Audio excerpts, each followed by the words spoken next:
आज के इस वीडियो में हम लोग निर्देशांक ज्यामिति के बारे में पढ़ने वाले हैं, क्योंकि ये टॉपिक आपके एग्जाम में बहुत सारे नंबर दिलाते हैं और बहुत ही कम समय में सोल्व होने वाला ये सवाल होता है। इसमें का जो भी क्वेश्चन होता है, तो इस तरह से बहुत सारे इम्पोर्टेंट टॉपिक भी है इसमें। जो भी आपका जो है थ्योरी है, थ्योरी के साथ साथ ऑब्जेक्टिव और जो है सब्जेक्टिव दोनों कंप्लीट कराते चलेंगे और कोई भी क्वेश्चन आपका बचेगा नहीं। ठीक है, 7.1 का क्वेश्चन नंबर 1 देखेंगे।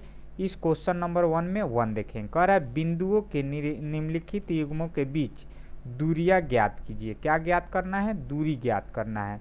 तो अभी हम लोगों ने दूरी का सूत्र देखा। ठीक है, अब ध्यान रखना है कि दूरी का सूत्र देखते ही सबसे पहले हम लोग को बिंदु ले लेना है। मान लीजिए इसको हम लोग बिंदु मान लेंगे A और इसको मान लेंगे B, क्योंकि ये दो बिंदु है। तो मान लीजिए हमने एक रेखा खींचा है, यहाँ पर खींच लेते हैं। एक रेखा है यहाँ पर, अब इसके बीच का दूरी है। तो A बिंदु दे दिया है, इधर B बिंदु दे दिया है। अब इसमें निर्देशांक दे दिया है, यानी ये A बिंदु का है तो ये कितना है? 2:3 है। थोड़ा सा नीचे कर देते हैं क्योंकि आपको बताना भी पड़ेगा। तो यहाँ पर 2,3 दे दिया है। ठीक है, उसके बाद ये B का वैल्यू दे दिया है। B कितना है? B है आपका 4,1। ठीक है, 4,1 मुझे लग रहा है कि दिख रहा होगा आपको। ठीक है, 4,1 है। अब इसमें जो होता है, इसमें जो x का वैल्यू ये वाला होता है x1 का वैल्यू। किसका वैल्यू है? तो x1 का वैल्यू है। ये वाला वैल्यू आपका x1 का वैल्यू है। और उसके बाद वाला ये है y1 का वैल्यू। किसका वैल्यू है? y1 का। इसी प्रकार यहाँ पर x2 का वैल्यू है और ये वाला जो है 1 जो लिखा हुआ 1 जो है आपका y2 का वैल्यू है। ठीक है, अब इसमें हमें देखना है कि दूरी सूत्र से दूरी कैसे निकालेंगे। तो यहाँ पर हम लोग लिख लेते हैं दूरी सूत्र। तो d बराबर क्या लिखेंगे? d बराबर हम लोग का होगा रूट अंदर x2, दोनों फार्मूला आप कोई यूज कर सकते हैं। x2 माइनस x1, माइनस लिखना है। ठीक है, माइनस x1 का स्क्वायर और फिर प्लस y2 लिख सकते हैं। y2 माइनस y1 का होल स्क्वायर। हम सीधा लिख के बनाते हैं, लेकिन आपको बताने के लिए ऐसे लिख रहे हैं।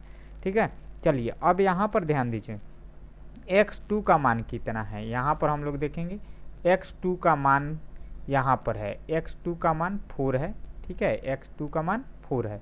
तो यहाँ पर x2 के जगह हम लोग क्या लिखेंगे? 4 लिखेंगे। ठीक है, तो x2 के जगह हम 4 लिख लिए, माइनस है तो माइनस लिख लिए। x1 का वैल्यू, x1 का वैल्यू यहाँ पर 2 लिखा हुआ है।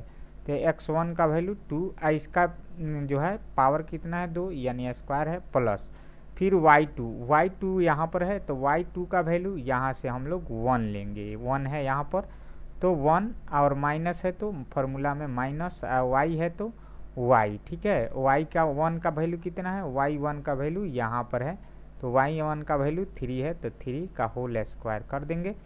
अब यहाँ पर रूट अंदर जो है इसको घटा लेते हैं। तो 4 में से 2 कम होगा तो कितना हो जाएगा? तो 4 में से 2 कम होगा तो 2। अब 2 का स्क्वायर है, अब प्लस है तो प्लस, और फिर 3 में से -3 में से 1 घटाना है तो -2 का स्क्वायर।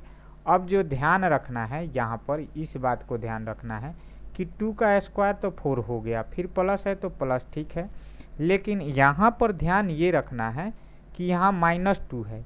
अब -2 को जो है स्क्वायर करते हैं तो -2 गुणे -2 तो माइनस माइनस क्या हो जाता है? प्लस है। 2 दूना 4 यानी +4 होता है। तो यहाँ पर 4। अब ये दोनों को जोड़ेंगे तो रूट अंदर क्या आ जाएगा?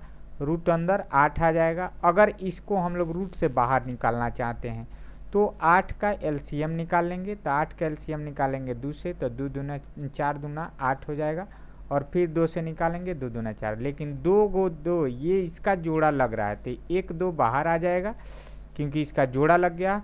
अब 1 2 बच गया है बिना जोड़ा का है तो इसको अंदर ऐसे भी आंसर लिख सकते हैं। ठीक है, तो इस तरह से मुझे आशा है कि आपको ये क्वेश्चन बहुत ही ईजिली समझ में आ चुका होगा।